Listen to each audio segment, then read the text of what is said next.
मुझे डिसमिस किया गया, इसके बारे में तो अभी मैं भी खुद समझ नहीं पाया हूँ जो हकीकत है। डिपार्टमेंट ने उस ऑर्डर में लिखा है कि आपने डिपार्टमेंट को इन्फॉर्म नहीं किया, तो उसी ऑर्डर में उन्होंने लिखा है कि निकाह के लिए इन्फॉर्म किया।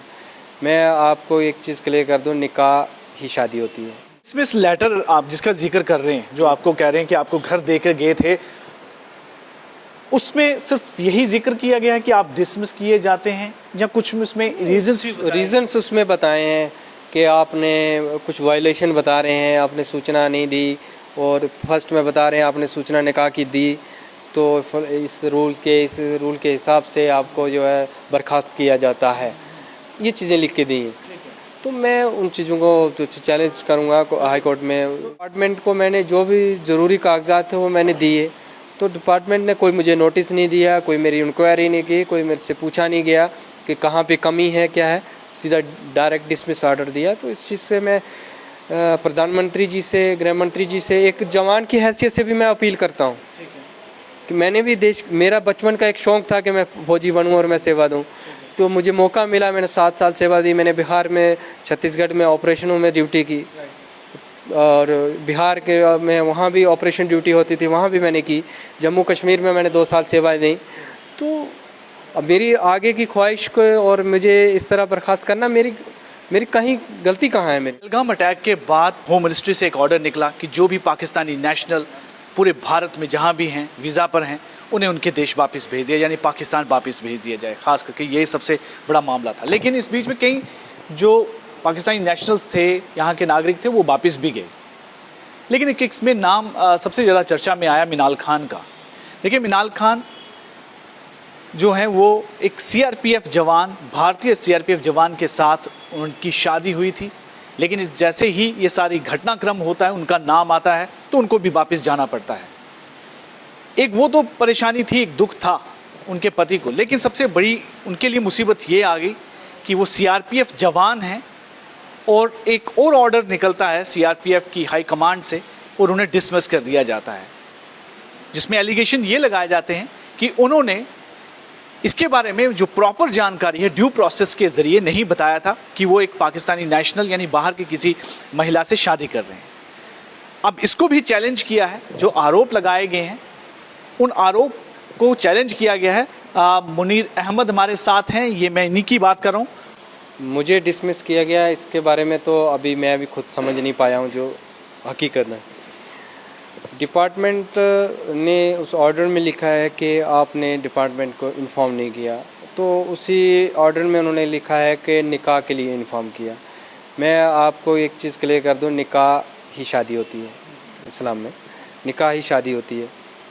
और मैंने फर्स्ट जो इंटीमेशन जो डिपार्टमेंट को इस शादी के संबंध में 31/12/2022 में किया था, 2022 में, कि हमने शादी करनी है तो हमें एक एनओसी दी जाए। तो डिपार्टमेंट ने अपने 72 बटालियन ने उसमें एक रिटर्न किया लेटर को, उसमें इन्होंने 3 चीज़ों के ऑब्जेक्शन लगाए। आप शादी का कार्ड लगाइए, पासपोर्ट की कॉपी लगाइए, और कौन सी जगह पे आप शादी करोगे प्लेस का एड्रेस लिखिए। मैंने वो जब हमने डेट फिक्स की, तो 5/11/2023 की हमने डेट फिक्स की, तो कार्ड सारे छपे और शादी की तैयारियां हुई, तो हमने वो डिपार्टमेंट को दे दी। तो वो लेटर हम इस चीज़ के इंतज़ार में थे कि एनओसी आ जाए तो ये होगा। तो वो प्रक्रिया जब हुई तो डीआईजी रेंज हीरानगर के पास गई, फिर जम्मू सेक्टर के पास में हमारी कॉपी गई, तो वहाँ पे कुछ और डॉक्यूमेंट्स मांगे गए, जैसे सरपंच का ऑफिस लेटर के वो हमारे बारे में बताएं कि इनकी शादी है, या उसमें हमने पारिवारिक रिश्ता अपना बताया था। मेरी कज़न है, जो परिवार मिनाल खान का, मैं आपको बता दूं कि मिनाल खान का परिवार हमारे यहाँ साथ रहता था। मेरे मामू की बेटी है, मेरे मदर के कज़न भाई की बेटी है, तो वो परिवार उधर चला गया था 47 में, तो बचपन में हमारा रिश्ता तय हो गया था। तो वो सरपंच ने भी उस चीज़ के ऊपर दिया कि हाँ ये हकीकत है, तो ये लिख के दिया, और मेरी पहली शादी है, और ये मैं सीआरपी में कार्यरत। फिर डिस्ट्रिक्ट डेवलपमेंट काउंसलर से उनको भी बताया, उन्होंने भी अपना लिख के दिया। तो मैंने वो अपने कोर्ट से अपना सेल्फ डिक्लेरेशन दिया कि मैं अपनी कज़न से ऐसे शादी कर रहा हूँ, और ये मेरी मदर ने अपनी तरफ से दिया, मेरे फादर ने अपनी, सबने अलग अलग प्रतियाँ दी। तो डिपार्टमेंट से वो मेरा पत्राचार जो है वो प्रॉपर चैनल IGCRP से SDG-CRP के पास और DGCRP डायरेक्टर जनरल के पास जो है वो दिल्ली पहुंचा। उस पर वहाँ 4-5 महीने का समय लगा, उस पर पूरी प्रक्रिया हुई जो भी हुआ। तो उसके बाद एक जवाब आता है, जो ऑर्डर निकलता है कि हमने इसको तमाम एजेंसियों की राय मशवरा करने के बाद और वेरीफाई करने के बाद ठीक पाया। तो रूल्स के हिसाब से एक सरकारी कर्मचारी जो किसी विदेशी से शादी करता है तो उसको शादी करने से पहले या शादी करने के बाद मतलब उसको अपनी डिपार्टमेंट या सरकार को कहीं भी सूचित करना होता है। तो प्रार्थी ने मतलब मेरे लिए लिखा है कि प्रार्थी ने नियम के अनुसार डिपार्टमेंट को सूचित कर दिया है। क्लियर लिखा हुआ, मैंने वो कॉपी भी यहाँ दे दी है कि क्लियर कर दिया गया है।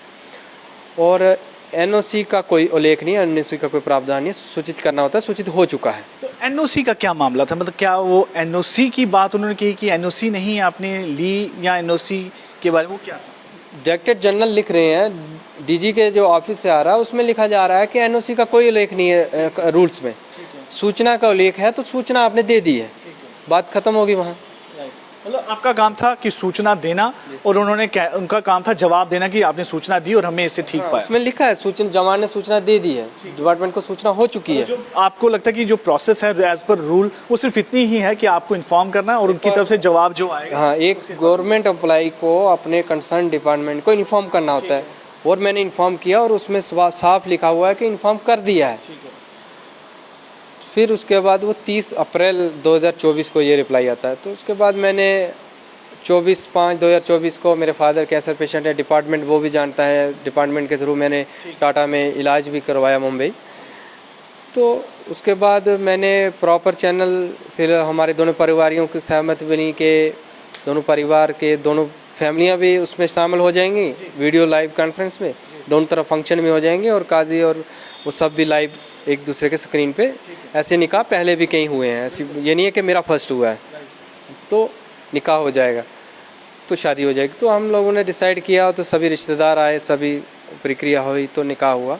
तो मैंने निकाह को करने के बाद फिर उसके तमाम डॉक्यूमेंट्स जो हैं, निकाहनामा, मैरिज का कार्ड, ये सब जो मैंने अपने डिपार्टमेंट 72 बटालियन में दे दिए, और उनका व्हाट्सएपली भी दिए हैं, और मैंने कापियाँ भी उनको दे दी हैं। और निकाह, वो जो डिसमिस लेटर है उसमें भी वो उल्लेख कर रहे हैं कि निकाह की सूचना मिली है, वही तो शादी है। तो हो गई।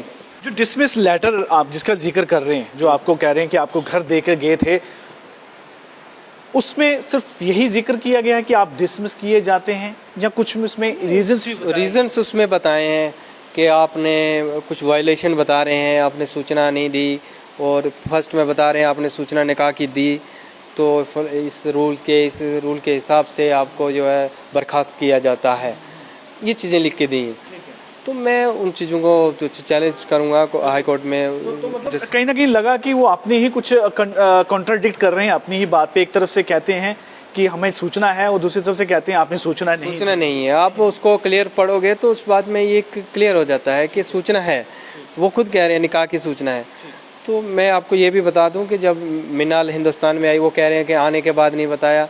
आपको पता होगा न्यूज़पेपर में, सरकारी हर वेबसाइट पे इस चीज़ का जिक्र हुआ था, और मैंने ऑफिशियली भी पासपोर्ट की कापियाँ, वीज़े की कापियाँ और जो भी संबंधित डॉक्यूमेंट्स हैं वो मैंने अपने कार्यालय को दी।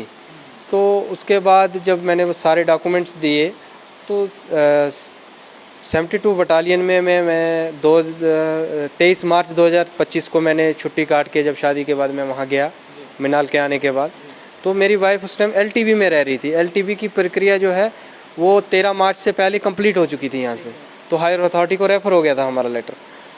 तो मैं वहाँ जाता हूँ, तो 27 तारीख को मुझे अचानक सुबह 5 मिनट का टाइम भी नहीं दिया मेरे को। मेरा अभी तक कुछ सामान भी 72 बटालियन में पीछे है, तो अचानक मुझे कहते हैं आपको 41 में जाना है। जब भी एक जवान की ट्रांसफ़र की जाती है उसके लिए टिकट होती है, उसको जेटी पीरियड दिया जाता है 15 दिन डिस्टेंस के साथ, या 12 दिन या 15 दिन वो घर में रहता है, फिर उसके बाद नेक्स्ट यूनिट को ज्वाइन करता है, उसका पूरा प्रोटोकॉल है, गाइडलाइन है। लेकिन मुझे वो सब नहीं दिया गया, मुझे फ़ौरन मिला। लेकिन मैंने एक बीइंग ए सोल्जर होने के नाते मैंने आदेश की पालना की, मैंने आदेश की पालना की। मैं प्रॉपर वहीं से निकला और मुझे गेट के बाहर छोड़ दिया गया। मुझे गाड़ी भी नहीं ट्रांसपोर्ट की कि आपको स्टेशन छोड़ते हैं या आपके टिकट करते हैं, कुछ नहीं किया गया मेरे साथ। मैंने वहाँ से अपना मूवमेंट ऑर्डर लिया, मैं अपने सिविल से गाड़ियों से करके मैं जाके वहाँ भोपाल मध्य प्रदेश जाके 41 में 29 को मॉर्निंग में मैंने रिपोर्ट कर दी, टाइमली पहुँच के। फिर मैंने वहाँ जाके पूरी अपनी वारदात बताई, ऐसे मैंने शादी की, ये मेरे साथ ऐसे हुआ है। और मैं छत्तीसगढ़ से चॉइस पोस्टिंग आया। जब आप छत्तीसगढ़ में अपना टेन्योर देते हैं, अपनी सेवा देते हैं, तो आपको एक चॉइस मिलती है। आप अपने घर के पास जाना चाहते हो या आप फैमिली रखना चाहते हो, तो तरह तरह की थोड़ी फैसिलिटी जवान को दी जाती है। तो मैंने अपना जम्मू चुना था कि होम पोस्टिंग चला जाता हूँ। तो मेरा यहाँ ये जो पीरियड था ये 2027 में कंप्लीट होना था। तो मैंने वहाँ प्रीमेच्योरली लगता है फिर आपको जो है पहले कर दिया और मुझे रीज़न नहीं बताया। तो उसमें फिर मैंने वहाँ जाके मैंने डीजी साहब के नाम एक एप्लीकेशन दी, सीओ साहब को बताया, उन्होंने बोला ठीक है। मैंने शादी की सूचना दी, वहाँ के जो मेरे डाटा रजिस्टर होते हैं जो डिपार्टमेंट के सरकारी डाटा रजिस्टर में भी एंट्री हुई मीनाल खान की प्रॉपर। उसमें लिखा गया ये पासपोर्ट नंबर इतनी तारीख को इंडिया है, इतनी तारीख को शादी हुई, इतनी तारीख को, ये प्रॉपर इन्फॉर्म हुआ। डिपार्टमेंट के रजिस्टर में एंट्री हुई, मेरे पास प्रूफ है। तो उसके बाद डिपार्टमेंट ने मैंने वहाँ पूरे डिटेल के साथ 31/12 जी, आपकी तरफ से कहने का मतलब कि आपने जो ज़रूरी इन्फॉर्मेशन देनी थी हर एक चीज़ की वो इन्फॉर्मेशन दी। तो अब ऐसी स्थिति बन गई है, मैं आपसे अब थोड़ा सा कंक्लूड करना चाहूँगा, तो आगे की क्या प्रक्रिया है, मतलब आप क्या सोच रहे हैं? क्योंकि वीज़ा की प्रक्रिया थी, मैंने उसके संबंध में हाई कोर्ट जम्मू कश्मीर में एक याचिका दर्ज की थी जाने से पहले, जब जम्मू से जा रहे थे। तो इमरजेंसी में कोर्ट ने उसको सुना, उसको पढ़ा, उसको पूरा समझा। तो हम LTV कैटेगरी में आते हैं, जो गवर्नमेंट ऑफ इंडिया का एक ऑर्डर है, हम उसके पालना कर रहे हैं। गवर्नमेंट इंडिया कह रही है कि अब LTV वालों को नहीं जाना है, उस पर एप्लीकेबल नहीं है। तो हाई कोर्ट ने उस चीज़ को माना और मेरी वाइफ को अटारी बॉर्डर से दोबारा वापस घर बुलाया है। जी, मेरी वाइफ घर में है, उसके ऊपर जो भी है प्रक्रिया चल रही है। तो उसके बाद LTV में वो रह रही हैं। तो अचानक ये डिपार्टमेंट को मैंने जो भी ज़रूरी कागजात थे वो मैंने दिए, तो डिपार्टमेंट ने कोई मुझे नोटिस नहीं दिया, कोई मेरी इंक्वायरी नहीं की, कोई मेरे से पूछा नहीं गया कि कहाँ पे कमी है, क्या है, सीधा डायरेक्ट डिसमिस ऑर्डर दिया। तो इस चीज़ से मैं प्रधानमंत्री जी से, गृह मंत्री जी से एक जवान की हैसियत से भी मैं अपील करता हूँ कि मैंने भी मेरा बचपन का एक शौक़ था कि मैं फौजी बनूँ और मैं सेवा दूँ। तो मुझे मौका मिला, मैंने 7 साल सेवा दी। मैंने बिहार में, छत्तीसगढ़ में ऑपरेशनों में ड्यूटी की, और बिहार के में वहाँ भी ऑपरेशन ड्यूटी होती थी, वहाँ भी मैंने की। जम्मू कश्मीर में मैंने 2 साल सेवाएं दी। तो अब मेरी आगे की ख्वाहिश को और मुझे इस तरह बर्खास्त करना, मेरी कहीं गलती कहाँ है मेरी?